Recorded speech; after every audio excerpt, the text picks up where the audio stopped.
Hello students.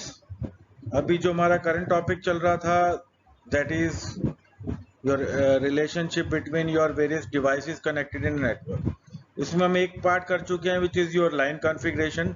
Line configuration बताता था कि आपने डिवाइसेस को कैसे कनेक्ट कर रखा है। तो दो ऑप्शन थे, पॉइंट टू पॉइंट जिसमें डेडिकेटेड लाइन थी बिटवीन एवरी टू एंटिटीज, और दूसरा था मल्टी पॉइंट जहाँ पे same communication line was getting shared among multiple computer devices. आज हम बात करेंगे टोपोलॉजीज की।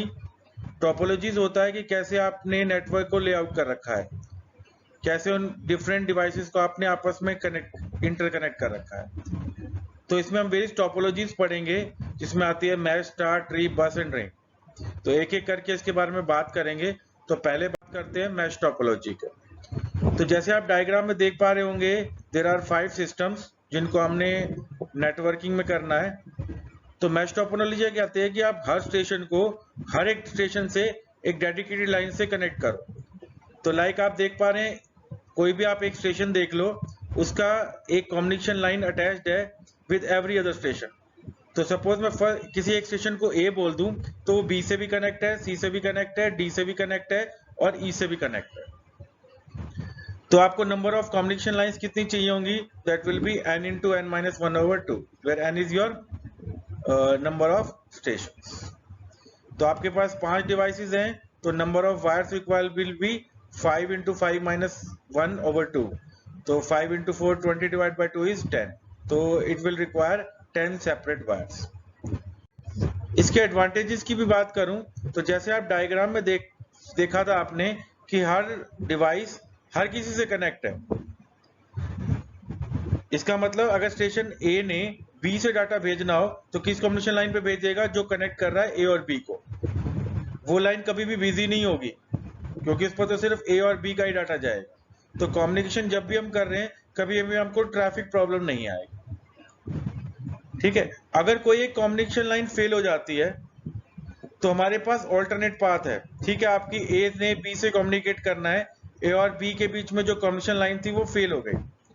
तो क्या होगा? आपके पास ऑल्टरनेट पाथ है, ए सी को डाटा भेजेगा, सी से एक लाइन जा रही है बी के पास, तो इनडायरेक्टली हमारा कम्युनिकेशन हो जाएगा बिटवीन ए एंड बी। तो this topology is robust. Robust का मतलब कि अगर कोई कम्युनिकेशन लाइन फेलियर होता है तब भी हम कम्युनिकेशन कर सकते हैं वाया ऑल्टरनेट पाथ। अब यहाँ क्योंकि कम्युनिकेशन दो ही सिस्टम के बीच में हो रहा है, डाटा किसी थर्ड स्टेशन के पास नहीं जा रहा, तो data will be more secure. तो आप थर्ड एडवांटेज देख पा रहे होंगे, इट इज सिक्योरिटी। चौथा एडवांटेज आता है कि अगर कहीं प्रॉब्लम आ जाती है, कोई एक कम्युनिकेशन लिंक खराब हो गया, तो हम मान के चलते हैं ए और बी के बीच में जो कम्युनिकेशन लाइन थी वो खराब हो गई, तो उसको डायग्नोज करना इजी होगा कि अगर आपका ए और बी लाइन खराब है तो ए और सी में कम्युनिकेशन हो पा रहा होगा, ए और डी में हो पा रहा होगा, ए और ई में हो पा रहा होगा, ए और बी में नहीं हो पा रहा होगा। तो अगर ए का डाटा बी में तक नहीं पहुंच पा रहा या बी का डाटा ए तक नहीं पहुंच पा रहा, इसका मतलब प्रॉब्लम सीधा पता चल गई कहाँ है, in your transmission line A to. Disadvantages की बात करूं, क्योंकि इसमें नंबर ऑफ वायर्स ज्यादा है, तो एक तो उसकी इंस्टॉलेशन कंपैरेटिवली टाइम कंज्यूमिंग होगी। कभी आपको कॉन्फ़िगरेशन चेंज करनी है तो reconfiguration will be difficult. Second disadvantage है कि जैसे से आपकी नंबर ऑफ वायर्स बढ़ती जाएंगी तो उनको फिक्स करने, उनका नंबर ऑफ वायर्स बढ़ेंगे तो उनको स्पेस रिक्वायरमेंट भी अकॉर्डिंगली बढ़ जाएगी। थर्ड डिसएडवांटेज आएगा कॉस्टिंग का। तो जैसे आपकी वायर्स बढ़ेंगी, नंबर ऑफ पोर्ट्स बढ़ेंगे, तो your cost will keep on increase. तो ये तो आपकी फर्स्ट टोपोलॉजी थी विच is your mesh topology. Second topology is your star topology. Star topology क्या कहती है कि आपके पास जितनी भी मशीन्स हैं इनको एक सेंट्रल हब से कनेक्ट कर दो। यानी आपके पास इस डायग्राम में 4 स्टेशन है, तो चारों से एक वायर आ रही है to the central hub which will be acting as a central control. तो अगर एक स्टेशन ने दूसरे से कम्युनिकेशन करना है तो डाटा कहाँ जाएगा? पहले टू सेंट्रल हब, और सेंट्रल हब उसे आगे फॉरवर्ड करेगा टू द डेस्टिनेशन स्टेशन। तो जैसे फर्स्ट स्टेशन ने ट्रांसमिट करना है to the second, data will go to the central hub, hub will redirect it to the station number 2। Advantage की बात करें तो हमें हर स्टेशन से सिर्फ एक ही वायर भेजनी है to the central hub. Mesh में तो हर स्टेशन से मल्टीपल वायर्स जा रही थी, that depends on the number of stations. यहाँ पे सिर्फ एक ही डिवाइस, एक ही वायर जा रही है to the central hub. Second advantage है कि कॉस्ट आपकी कंपैरेटिवली कम लगेगी because the number of wires are less. अगर आपकी कोई वायर फेल हो जाती है, से वायर फेल हुई between station A to central hub, तो ठीक है ए से आपको कम्युनिकेशन नहीं हो सकता, लेकिन बी और सी मशीन अपने आप आपस में कम्युनिकेट कर सकते हैं। ए का कम्युनिकेशन रुक जाएगा, बाकी का कम्युनिकेशन चलता रहेगा। तो सेकंड एडवांटेज क्या हुआ? रोबस्ट। डिसएडवांटेज की बात करें तो कभी सेंट्रल हब ही खराब हो गया तो, अब क्योंकि सारा कम्युनिकेशन हो रहा है थ्रू सेंट्रल हब, उसमें कोई प्रॉब्लम आ गई तो your entire network will stop working. अगर दूसरा डिसएडवांटेज है कि अगर आपका हब थोड़ा सा दूर है, जनरली ये डिस्टेंस मैक्सिमम हो सकता है 100 मीटर्स का। अगर आपका हब इससे भी ज्यादा डिस्टेंस पे है तो फिर आपको रिपीटर्स लगाने पड़ेंगे, क्योंकि आपका सिग्नल जैसे जैसे डिस्टेंस ट्रेवल करता है उसकी एनर्जी डिक्रीज होती जाती है। फाइनली एक पॉइंट आएगा जहां पे एनर्जी जीरो हो गई, तो जनरली वो डिस्टेंस हमारे केस में 100 मीटर्स होता है। तो सिग्नल्स को फिर एनर्जी बढ़ाने के लिए आपको रिपीटर्स लगाने पड़े। ठीक है। दूसरा, अगर आपका हब दूर है तो वायर की लेंथ रिक्वायरमेंट विल भी बढ़ जाएगी, अकॉर्डिंगली आपकी कॉस्ट भी बढ़ जाएगी।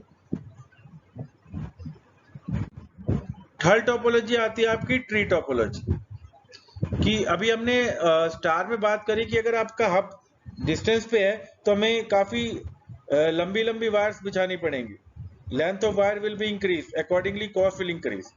तो उसको रिमूव करने के लिए हमने एक ट्री आर्किटेक्चर बना दिया। इसका मतलब सपोज मेरा एक ऑफिस था, ऑफिस ए, उसमें 3 सिस्टम से, उसका मैंने एक अलग हब लगा दिया, तो वो 3 स्टेशन कहाँ कनेक्टेड है? To that hub. आपका एक ऑफिस है एट लोकेशन बी, उन 3 स्टेशन को मैंने एक हब से कनेक्ट कर दिया। एक ऑफिस है एट लोकेशन सी, उनके स्टेशन को कनेक्ट करने के लिए एक सेंट्रल हब लगा दिया, और वहां से एक वायर जा रही है to the common central hub. अब आपका कम्युनिकेशन कैसे होगा? सपोज ऑफिस ए के एक सिस्टम ने कम्युनिकेशन करना है उसी ऑफिस के सी सिस्टम से, तो कहाँ जाएगा डाटा? ऑफिस ए के हब पे, और वहीं से रिडायरेक्ट हो जाएगा to machine number C of office A. लेकिन अगर मुझे कम्युनिकेट करना है ऑफिस ए के किसी सिस्टम ने ऑफिस सी के किसी सिस्टम पे, तो वो सेम हब में नहीं है, हाँ सेंट्रल हब से कनेक्टेड है। तो ऑफिस का जो सिस्टम है वो भेजेगा अपने हब पे, उस हब से अब जाएगा सेंट्रल हब से, सेंट्रल हब से जाएगा ऑफिस सी के हब पे, और finally to the destination machine which is your C machine in office C. तो मेजॉरिटी ऑफ द डिवाइसेस है वो सेकेंडरी हब से कनेक्टेड हो गई, हब से सिर्फ एक ही वायर आ रही है टू द सेंट्रल हब। अगर एक ऑफिस में 3 मशीन है, पहले 3 वायर आती सेंट्रल हब पे, अब सिर्फ एक ही आ रही है सेकेंडरी हब से to the main hub which is your primary hub. तो एक्टिव हब का एक काम क्या हो जाएगा, क्योंकि डिस्टेंस ज्यादा है तो वो एज अ रिपीटर भी वर्क करेगा। रिपीटर का काम क्या होता है? आपके सिग्नल की स्ट्रेंथ को इंक्रीज कर। जो हमारे सेकेंडरी हब है वो तो सिर्फ फिजिकल कनेक्टिविटी प्रोवाइड कर रहे हैं between your secondary hub and the primary hub, यानी वो कहीं ना कहीं कनेक्ट कर रहे हैं आपके डिवाइसेस को to the central hub, work कर रहे हैं एज अ इंटरमीडिएट। एग्जाम्पल की बात करूं तो आप केबल टीवी आता होगा आपके घर में।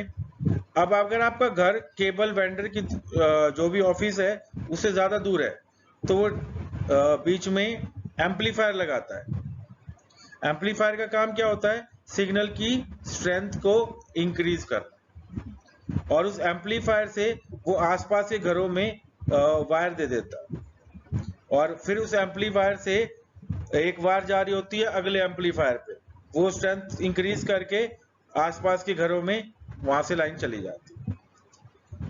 एडवांटेज की बात करूं ओवर द प्रीवियस टोपोलॉजीज, कि अब आपके ज्यादा डिवाइस कनेक्ट हो सकते हैं टू द सेंट्रल हब। पहले लिमिटेशन क्या थी? आपका सेंट्रल हब 16 पोर्ट का, तो 16 ही मशीन्स कनेक्ट होगी। Now that limitation has been removed, तो हर सेकेंडरी हब से एक वायर आएगी टू द प्राइमरी हब, तो प्राइमरी हब अगर 16 पोर्ट का, इसका मतलब 16 सेकेंडरी हब को वो कनेक्ट कर सकता है। 16 सेकेंडरी हब से मल्टीपल मशीन्स कनेक्ट हो। ठीक है जी। दूसरा एडवांटेज आया, it allows the network to isolate and prioritize communication. जो हमारे डिफरेंट सेकेंडरी हब से वायर आ रही टू द प्राइमरी हब, हम उनकी प्रायोरिटी भी सेट कर सकते हैं। यानी अगर 3 जगह से डाटा आया तो मैं पहले किसका भेजूंगा, वो प्रायोरिटी सेट कर सकते हैं। Next topology is bus topology. Bus topology क्या कहते हैं, हमारे पास एक सिंगल वायर होगी to which all the other machines will be connected. तो आप इसमें देख रहे होगे एक ही केबल है और 4 सिस्टम्स हैं which are connected to the same communication line. यानी ये कुछ ना कुछ मल्टी पॉइंट कॉन्फ़िगरेशन वाली बात होगी। तो एक सिंगल वायर है which is getting shared by multiple machines, तो कॉन्फ़िगरेशन इज मल्टी पॉइंट। तो जितने भी हमारी मशीन्स हैं they will be connected to this central line which is called as a bus. Advantage क्या है, एक ही वायर है, आपने नया सिस्टम ऐड करना है, सिर्फ उस वायर से कनेक्ट करना है, तो इंस्टॉलेशन इज इजी। ठीक है। डिसएडवांटेज क्या है कि अब बस की एक लिमिटेशन होगी कितने वो डिवाइसेस सपोर्ट कर सकता है। तो सपोज की कैपेसिटी 100 डिवाइस पे, तो 100 ही कनेक्ट कर सकते हो, उससे ज्यादा नहीं होगी। ठीक है। नेक्स्ट डिसएडवांटेज क्या आया कि भी जो आपकी कॉमन लाइन है जिसको हम बस बोल रहे हैं, अगर इसमें कोई प्रॉब्लम आ गई तो your entire communication will stop. तो आपका पूरा नेटवर्क काम करना बंद कर देगा। Next topology is ring topology. Ring topology का मतलब है कि हम मशीन्स को कनेक्ट करेंगे एक रिंग की फॉर्म में। यानी first station is connected to second, second is connected to third, third to fourth, fourth to fifth and fifth to back to first, forming a ring. तो आप देख के बता सकते हो ये पॉइंट टू पॉइंट है या मल्टी पॉइंट है। Right, this is point to point, क्योंकि ए मशीन कनेक्ट है बी से by a single communication line. तो कम्युनिकेशन कैसा हुआ, पॉइंट टू पॉइंट। एडवांटेज की बात करें तो it is easy to install. आपको एक नया मशीन लगाना है तो आपको क्या करना है, ए और बी के बीच में सी मशीन लगाना है। तो ए से वायर जो पहले बी पे जा रही थी अब सी पे चली जाएगी, और सी से एक वायर चली जाएगी to B station. Fault isolation easy है कि अगर एक मशीन का डाटा बी तक नहीं पहुंच पा रहा, इसका मतलब प्रॉब्लम कहां है, between A and B. Disadvantage क्या होगा कि रिंग जनरली सिंगल डायरेक्शन में काम करता है। अगर आपने ए का डाटा डी को भेजना है तो ए से पहले जाएगा बी पे, बी से जाएगा सी पे, सी से जाएगा फिर डी पे, डी से ई पे और ई से वापस ए पे। तो अगर कहीं भी ब्रेक हो गया तो यार communication will entirely stop. B और सी के बीच की लाइन में कोई प्रॉब्लम आ गई तो ए से डाटा बी तक पहुंचा, बी से आगे जाएगा ही नहीं, यानी डी तक कभी पहुंचेगा ही नहीं। And last is your hybrid technology, hybrid topology. Hybrid का मतलब है कि हम एक से ज्यादा कॉम्बिनेशन मिला के टोपोलॉजी का यूज कर रहे हैं। इन प्रैक्टिकल हाइब्रिड ही यूज होती है। जनरली क्या यूज होती है, स्टार प्लस बस या स्टार प्लस रिंग। तो आप यहाँ देख सकते हो कि आपके पास एक नेटवर्क था जो कनेक्टेड था बस टोपोलॉजी से, दूसरा स्टार टोपोलॉजी से, इनको आपस में कनेक्ट कर दिया यूजिंग स्टार टोपोलॉजी, तो कनेक्ट कर दिया टू सेंट्रल हब। अब आपका एक नेटवर्क तो बस पे काम कर रहा है, एक स्टार पे काम कर रहा है, दो टोपोलॉजी का मिक्सचर हो गया, तो that is your hybrid topology.